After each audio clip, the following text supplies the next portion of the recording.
Hola, ¿qué tal? Bienvenidos. Yo soy Mala para los que no me conocen y el día de hoy veremos Ciclo cardíaco. ¿Qué es el ciclo cardíaco? Bueno, es la sucesión de diferentes fenómenos. ¿Qué fenómenos? Eléctricos y mecánicos, así como los cambios en presión, flujo y volumen de sangre, los cuales tienen lugar en las cavidades durante cada latido cardíaco. Todo esto sucede en menos de un segundo. Cada ciclo es iniciado por un potencial de acción en el nódulo sinusal. Se divide en dos fases. Sístole, que es la contracción, y aquí será la expulsión de la sangre.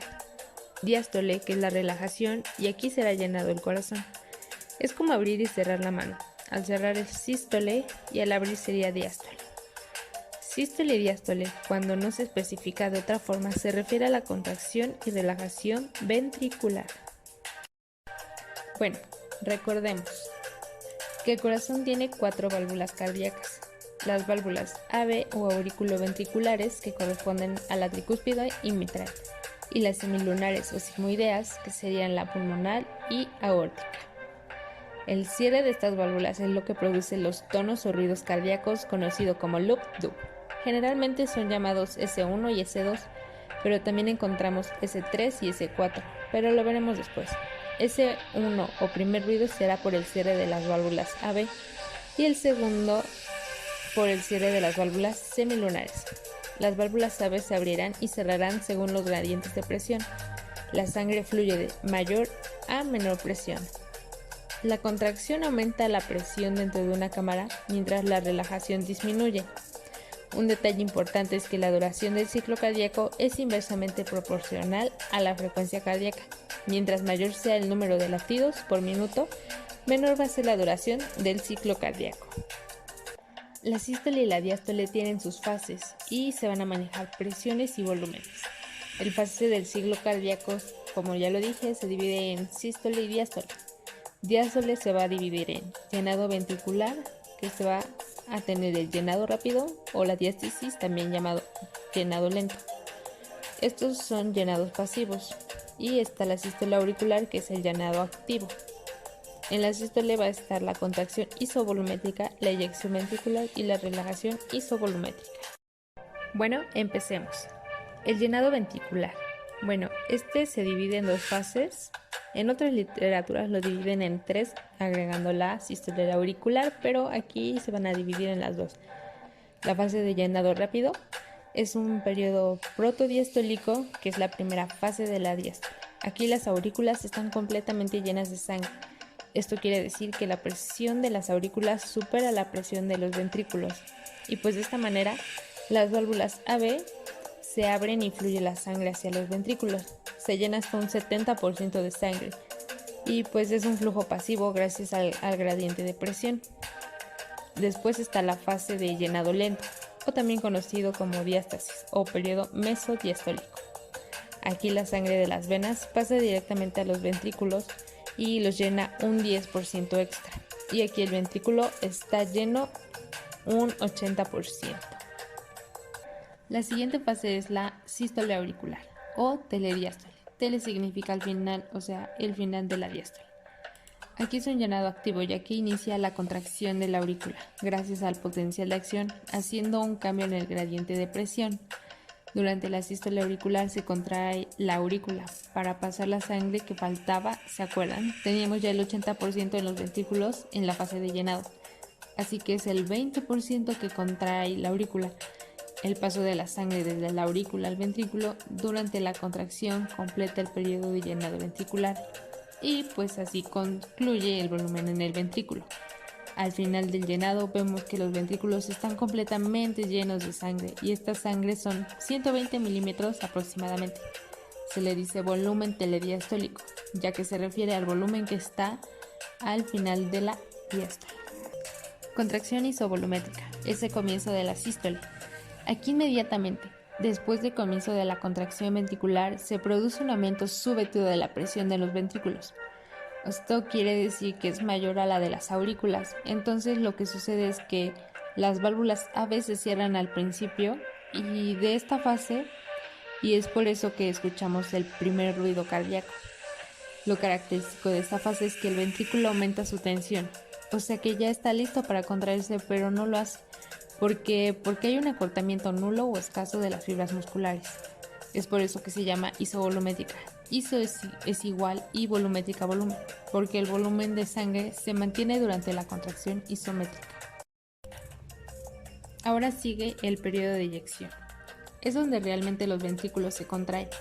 La eyección de la sangre empieza cuando la presión ventricular excede la arterial y pues fuerza a la abertura de las válvulas semilunares. Por lo general la presión alcanza su máximo a 120 mililitros de mercurio en el ventrículo izquierdo y a 25 milímetros de mercurio en el derecho. Al principio la sangre sale deprisa de cada ventrículo, que es la eyección rápida, y luego fluye con más lentitud bajo una presión menor, eyección lenta o reducida.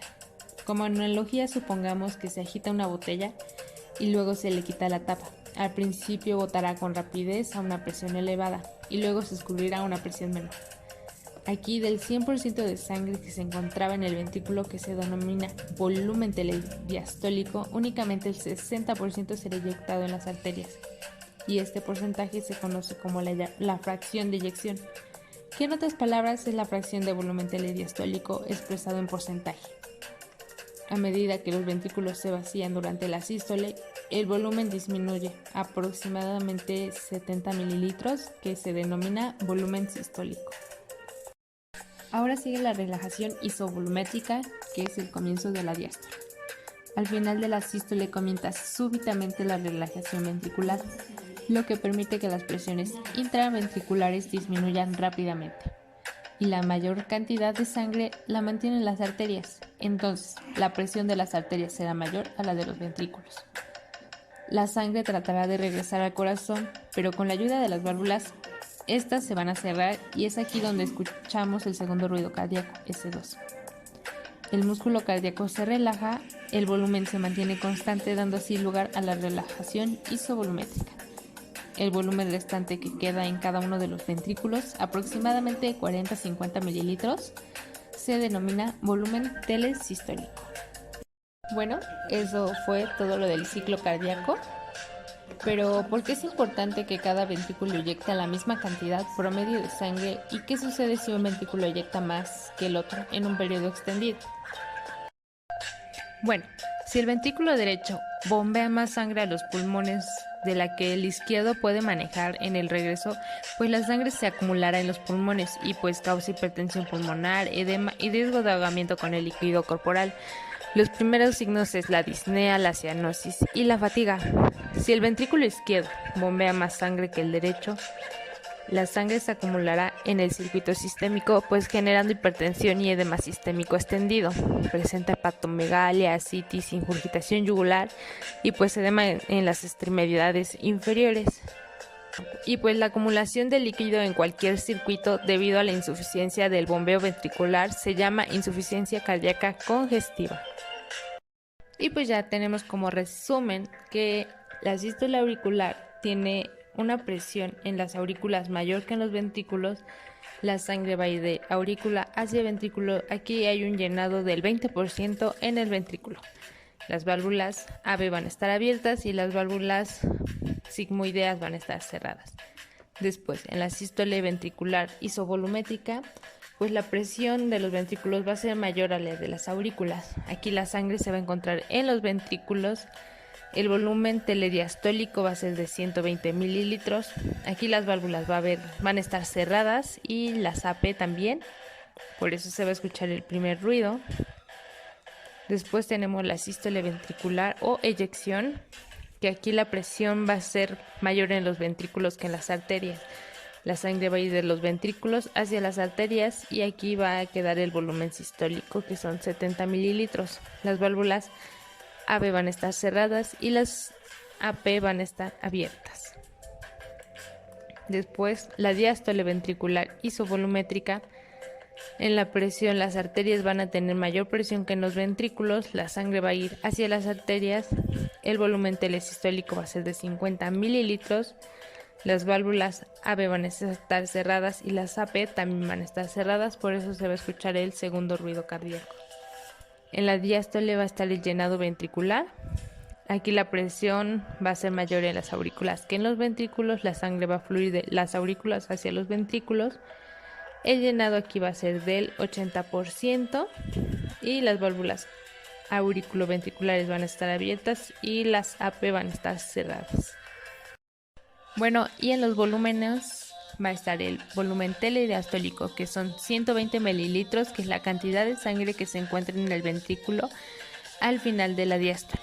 El volumen sistólico es la cantidad de sangre medida en mililitros que abandona el ventrículo durante la sístole. Volumen telesistólico residual, cantidad de sangre que queda en el ventrículo posterior a la sístole, y la fracción de eyección va a ser el porcentaje que abandona el ventrículo. Recuerda compartir, comentar, guardar y darle me corazón. Síganme en mis redes. Adiós.